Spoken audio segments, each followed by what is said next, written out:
मर्द अचानक खौफजदा होकर दरियाफ्त करता है कि उसके दोनों हाथ बहुत ज्यादा गर्म होने लगे हैं। डर के मारे वो फौरन पानी का नल खोलकर मुसलसल धोने लगा, मगर दर्जा हरारत न सिर्फ कम न हुआ बल्कि हाथों पर लगा ठंडा पानी भी मुकम्मल तौर पर बुखारात बनकर उड़ गया।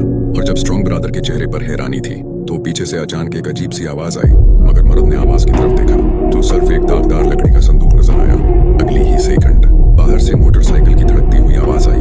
वो फौरन घर से निकलकर पिछली गली में पहुंच गया। स्ट्रॉन्ग ब्रदर ने देर नहीं की और जब मर्द आवाज की तरफ गया तो वाकई करीब ही एक जगह एक तैयार खड़ी मोटरसाइकिल नजर आई। उसकी बहुत ही जबरदस्त और तल्ख शक्ल ने फौरन स्ट्रॉन्ग ब्रदर की त्वचा खींच ली, मगर उसे ये एहसास होने से पहले कि ये क्या हो रहा है, अगली ही सेकंड में स्ट्रॉन्ग ब्रदर हैरान रह गया। मर्द उस बूढ़े से इस कदर इनकार कर रहा था इसलिए कि वो कोई और नहीं था बल्कि जहन्नम का सबसे ताकतवर सरदार शैतान था। इस बार आने का मकसद यही था कि मर्द उनके पहले किए हुए वादे को पूरा करे और शैतान का इंसानी दुनिया में गनमीन बनकर दुश्मनों को कत्ल करे। इब्तिदा में स्ट्रॉन्ग ब्रदर ने मानने का कोई इरादा नहीं किया, मगर जब शैतान ने अपना हिस्सा नीचे की तरफ किया तो मर्द फौरन ऐसा महसूस करने लगा जैसे कुछ हो गया हो और बेअख्तियार मोटरसाइकिल पर सवार होकर आगे दीवानावार भागने लगा। खौफनाक रफ्तार के सामने मोटरसाइकिल भी इस ताकत को बर्दाश्त न कर सकी। आंख झपकते ही सामने का पहिया फौरन भड़क उठा। जिस रास्ते से वो गुजरा वहां रोशन आग के निशान रह गए। हाथी की ट्रैफिक पुलिस का स्पीड चेकर भी बराह रास्ता दिखा, मगर स्ट्रॉन्ग ब्रदर पर कोई असर नहीं हुआ। आंख झपकते ही मंजिल पर पहुंच गया, मगर अगली ही सेकंड मर्द को अपने जिस्म में जलन महसूस होने लगी, जैसे एक झलसती हुई तवानाई जिस्म के अंदर से फूट पड़ी हो। सिर्फ आंख झपकने भर में उसके पांव के नीचे भड़कती हुई आग भड़क उठी। इसके फौरन बाद इसका चेहरा भी शूलों में गलने लगा।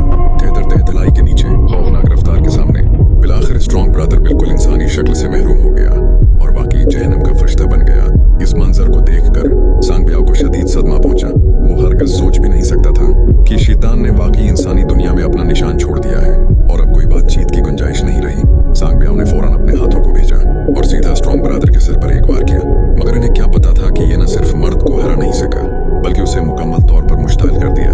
मगर जब स्ट्रॉन्ग ब्रदर आगे बढ़ने लगा तो अचानक किसी चीज ने उसे जकड़ लिया और उसका जिम्मेदार सांग ब्याओ के ही हाथ थे। इस मौके का फायदा उठाते हुए उन्होंने फौरन एक ट्रेन खोल दी, चाहे दीवता ही क्यों ना आ जाए। अब कोई बचाव नहीं। अब बात बन गई जब चंद लोग एहतियात छोड़कर आराम कर रहे थे। सिर्फ आंख झपकने भर में स्ट्रॉन्ग ब्रदर ने रस्सी को जहन्नम की आग से भर दिया, फिर सिर्फ हल्का सा झटका दिया और मर्द को सीधा जहन्नम भेज दिया। अपने साथी को इस तरह राख होते देखकर वो सब फौरन वहां से गायब हो गए, मगर इस तरह साथी को छोड़ने के रवैये पर स्ट्रॉन्ग ब्रदर को शदीद नफरत हुई। उसने फौरन सीटी बजाई और अपना जंगी घोड़ा बुलाया कि किसी भी कीमत पर इन सबको खुद पकड़ना है। फिर स्ट्रॉन्ग ब्रदर की ताकत के तहत वो असल में जबरदस्त मोटरसाइकिल दोबारा अर्तका कर गई।